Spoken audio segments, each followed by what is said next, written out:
알렙루야, 안녕하세요. 전 알렙TV의 알렙 목사입니다. 오늘 이 시간은 목회 잘하는 방법에 대해서 말씀을 드리려고 합니다. 많은 목사님들이 왜 나는 목회를 못할까? 왜 나는 목회를 성공적으로 하지 못할까?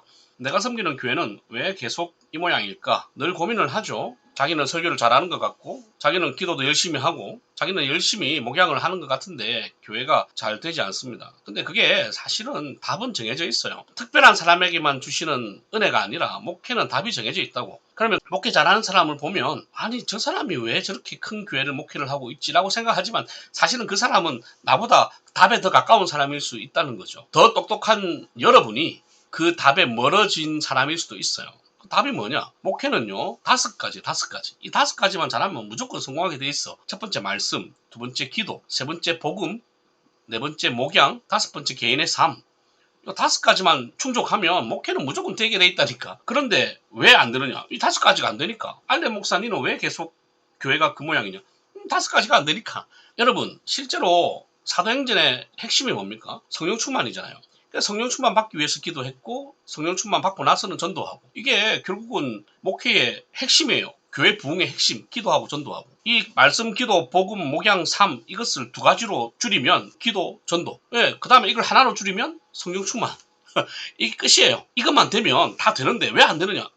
이게 안 되니까. 그러면 이렇게 하면 되잖아요. 근데 왜 안 하는 줄 아세요? 이걸 하기 싫으니까. 기도하고 전도는 너무 귀찮거든. 그러니까 요것 말고 다른 방법이 없을까 머리 쓰는 거예요, 교회와 목사님들이. 그러니까 프로그램을 만들고 시스템을 만들고 이렇게 하다가 보니까 교회가 이 모양 이 꼴 박살 난 거죠. 또 그렇게 배워가지고 목회를 하려고 하니까 도저히 답이 없는 거예요. 이 다섯 가지만 정확하게 하면 돼. 답은 정해져 있어. 말씀, 기도, 복음, 목양, 삶. 근데 이걸 또 구체적으로 우리가 좀 볼 필요가 있어요. 저는 이것을 목회 성공할 수 있는 21가지 발을정이라고 부릅니다. 이게 제가 나름 혼자서 생각하면서 내린 답이에요. 근데 이게 답이에요, 답. 이거 말고는 답이 없을 것 같아요. 자, 말씀에는 다섯 가지 정이 있습니다. 첫 번째, 정확. 정확한 말씀이어야 돼. 제발 응용된 말씀 말고 정확한 말씀이 먼저 선포돼야 돼요. 두 번째, 정상. 말씀을 가진 사람들은 정상적인 사람이어야 돼. 그런데 목사 중에는 정상적인 사람이 별로 없어요. 다 특이해. 자기가 정상에서 벗어났다는 것을 아주 자랑스럽게 생각하는데 아니에요.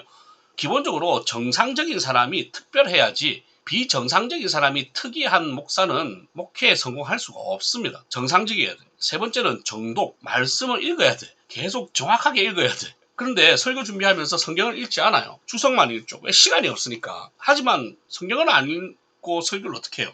성경을 읽어야 돼. 네 번째, 정진. 공부를 해야 돼요.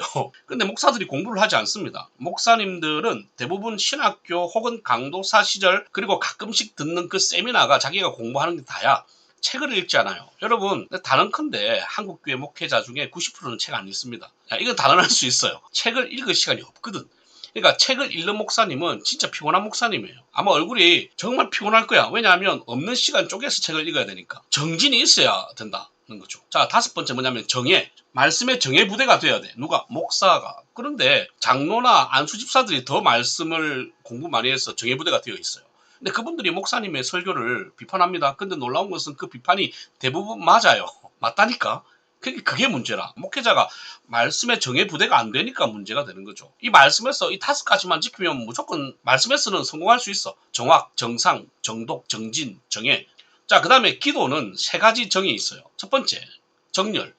뜨겁게 기도해야 돼. 근데 열정적으로 기도하지 않아. 앞으로 가면 갈수록 통성기도하는 목사가 사라질 겁니다. 왜? 통성기도하는 법을 모르니까. 그리고 은혜 받아서 기도하는 법을 몰라. 그러니까 통성기도를 하지 않아요. 그러니까 뜨겁지도 않아. 계속 어떻게 하면 멋있는 문장 만들어낼까 머릿속으로 고민하면서 기도하고 있어. 정열적이지 못하니까 여러분의 목회가 실패하는 거예요. 기도가 정열적이지 않으니까. 두 번째, 정신.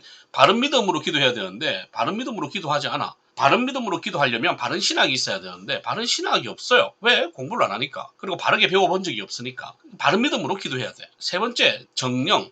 바른 성령으로 기도해야 되고 바른 하나님으로 기도해야 되는데 우리가 기도하는 방법도 모르고 누구에게 기도해야 되는지도 몰라요. 물론 믿고 있는 거는 바르게 믿고 있죠. 그러나 그걸 바르게 기도할 수 있는 방법을 모르고 있는 거예요. 그냥 자기 신학으로 하는 거지. 그러니까 목회가 안 되는 거예요. 그 다음에 세 번째, 복음에는 또 세 가지의 정이 있습니다. 첫 번째, 정도. 복음은 정도여야 돼. 정도. 여러분, 바른 복음을 전해야 되는 거지. 바른 복음. 내가 복음이 아니라 바른 복음을 전해야 돼요. 그 다음에 정통. 복음은 정통이어야 되는데 이건 역사가 있어야 됩니다. 내가 생각할 때 이게 맞다 이러면 안 돼. 이거는 무조건 교회가 맞다고 하는 것이 맞는 거예요. 내가 맞다고 생각하는 것이 맞으려면 내가 교회랑 맞아야 돼. 하지만 내가 교회를 비판하면서 내가 맞다고 이야기하는 것은 이단입니다. 이 무조건 이단이에요. 정통이 없는 복음은 복음이 아닙니다. 세 번째, 정곡. 정확하게 그 복음의 핵심을 찔러야 돼. 복음은 정곡이어야 되거든. 왜냐하면 복음이 선포되는 곳은 결국은 죄가 드러나게 되어 있기 때문에 정곡된 복음을 외쳐야 돼요. 근데 복음을 외치면서 항상 복을 외쳐. 여러분, 죄를 드러내는 것이 복음이에요. 축복하는 게 복음이 아니고, 복된 소식이라는 것은 죄를 드러내서 네가 이만큼 죄인이야, 하지만 넌 구원받았어라고 이야기하는 것이 복음이지, 예수 믿으면 복 받는다, 이게 복음이 아니라고. 그건 복음이 아니에요. 그래서 정곡이 필요해요. 목양에는 5가지 정이 필요합니다. 첫 번째는 정리. 여러분, 목사님들은 행정적인 정리를 잘 해야 되고 교인의 질서 정리를 잘 해야 돼요. 이 질서 정리를 잘 못하면 목양이 무조건 실패해요. 그러니까 교회가 붕이 안 되고 교회의 목양이 안 되는 거죠. 목회가 안 되는 겁니다. 정리를 못해. 교회에서 질서를 만들어줘야 되는 것이 얼마나 많은데 그걸 못하고 나를만 따르라 라고 이야기하니까 망하는 겁니다. 두 번째, 정성. 목사들이 정성이 없어. 정성이 없으니까 망하는 거죠. 예, 목사가 정성이 없습니다. 성도들에게 자기 시간을 내주는 것을 싫어합니다. 왜 이 시간에 전화했느냐? 나는 개인적인 삶이 없느냐? 나는 가정이 없느냐? 왜 나를 배려하지 않느냐? 여러분, 목사가 된 이유는 성도를 배려하기 위해서 목사가 됐지 성도들한테 배려받기 위해서 목사가 된 게 아니에요. 그러려면 목회 그만두세요. 제발 좀 교회 사임하세요. 정성이 없어. 성도들한테 정성은 요구하면서 왜 자기는 정성이 없어? 세 번째, 정착. 계속 이동하려고 해. 딴 데 가려고 마음먹고 교회 오니까 당연히 목회가 안 되는 거예요. 정착할 생각을 해야지. 평생 나는 여기서 뼈를 묻겠다 생각하고 목회를 해야죠. 그리고 나서 하나님의 또 다른 부르심이 있으면 가면 돼. 하지만 처음에 올 때부터 또 다른 부르심 생각하고 오면 안 돼. 정착을 할 마음이 없는데 어떻게 사랑을 줄 수 있어? 네 번째, 정의. 여러분, 적어도 목회를 하려면 정의롭게 해야 돼요. 성도들과의 관계에서 내 개인적인 친분 때문에 어떤 사람을 왕따시키거나 어떤 사람에 대해서 비정상적인 말을 하거나 헌을 유포하거나 하면 안 돼요. 본인이 먼저 정의로워야 돼. 그 다음에 5번째, 정감. 목사가 정감이 있어야지. 근데 정감이 없어. 그냥 차가워. 목사님 대하면 차갑고 목사님 대하면 뭔가 딱딱하고 뭔가 저기 가면 야단 맞을 것 같고. 정감 있는 목사가 돼야 그게 목양이 되는 거예요. 목회를 하고 목양을 하면서 정감이 없어. 늘 가까이 가기 부담스러운 목사가 되어 있는 거죠. 그러니까 목회가 안 되는 거야. 근데 자기는 그렇게 해야 편하거든. 성도들이 자기를 귀찮게 안 하고 뭔가 카리스마 있게 사람들이 나를 무섭게 생각해야 목회가 잘 된다고 생각해요. 그러니까 여러분의 목회가 실패하는 거예요. 마지막으로 5번째, 삶에는 5가지 정이 필요해요. 첫 번째는 정직이에요. 목사의 삶은 정직해야 돼요. 어디서? 돈에 정직해야 되고 윤리적으로 정직해야 되겠죠. 두 번째, 정결. 도덕적으로 윤리적으로 정결해야 됩니다. 세 번째, 정세. 이 세상의 흐름을 읽지 못하면 목회 무조건 실패합니다. 교회만 잘 한다고 되는 게 아니에요. 교회가 상대해야 되는 세상에 대해서도 잘 알아야 됩니다. 이 세상의 흐름을 잘 파악해야 목회에 성공할 수 있어요.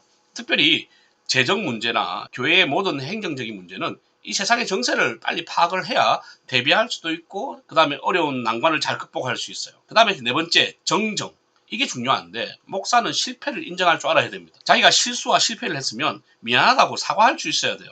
잘못을 했으면 잘못했다라고 이야기를 할 수 있는 것, 그게 목사가 돼야 되죠. 근데 목사들은 이걸 잘 안 하죠. 절대 잘못했다고 이야기 안 해요. 그러니까 목회가 망가지는 겁니다. 5번째, 정돈. 여러분, 이게 중요한데 삶이 정돈돼야 돼. 예, 삶이 부산하면 안 돼. 그래서 목회와 목양과 교회 사역에 필요한 것들, 그리고 내 개인적인 삶, 건강, 하여튼 어떻게 하든지 교회 목회에 초점을 맞출 수 있도록 내 삶을 정돈해야 돼. 이 정돈이라는 것은 사무실 정돈하는 게 아니에요. 삶을 정돈해야 돼. 가급적이면 다른 모임이나 이런 거 다 끊어버리고 목회에 올인을 해라, 이 말입니다. 삶이 정돈되지 않는 사람은 절대 목양에서 성공할 수 없어요. 저는 이것을 목회에 성공할 수 있는 21가지 발을정이라고 부릅니다. 이것을 쭉 나열해보면 이렇습니다. 정확, 정상, 정독, 정진, 정예, 정열, 정신, 정령, 정도, 정통, 정곡, 정리, 정성, 정착, 정의, 정감, 정직,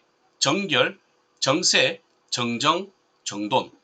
총 이 21가지. 이것을 5가지로 줄이면 말씀, 기도, 복음, 목양, 삶. 이걸 2가지로 줄이면 기도, 전도. 1가지로 하면 성령 충만. 이게 목회 성공의 비법이죠. 이건 답이 정해져 있어요. 목회를 성공하려면 이렇게 해야 된다는 것이 정해져 있다고. 근데 왜 안 되냐? 이걸 안 하니까. 이걸 자꾸 피하고 다른 걸 생각하니까. 다른 걸 통해서 답을 얻으려고 하니까. 돌아가려고 하니까. 당연히 안 되는 거예요. 왜 니는 안 되냐? 예, 저도 이게 안 되니까 안 되는 거죠. 뭐 그건 제 잘못인 거고 여러분은 여러분 잘못인 거고 한번 해보세요. 됩니다. 답은 정해져 있어요. 답이 있으니까 소망이 있는 거죠. 근데 이 답을 인정하지 않으면 여러분에게는 답이 없습니다. 여러분의 교회도 답이 없고 여러분의 목회도 답이 없어요. 못하더라도 이 답을 인정하세요. 그래야 여러분에게 소망이라도 있는 겁니다. 목회 성공 21가지 바를 점. 제발 한번 이 21가지 바르게 살아보는 우리 알레비 여러분 되셨으면 좋겠습니다. 알레루야.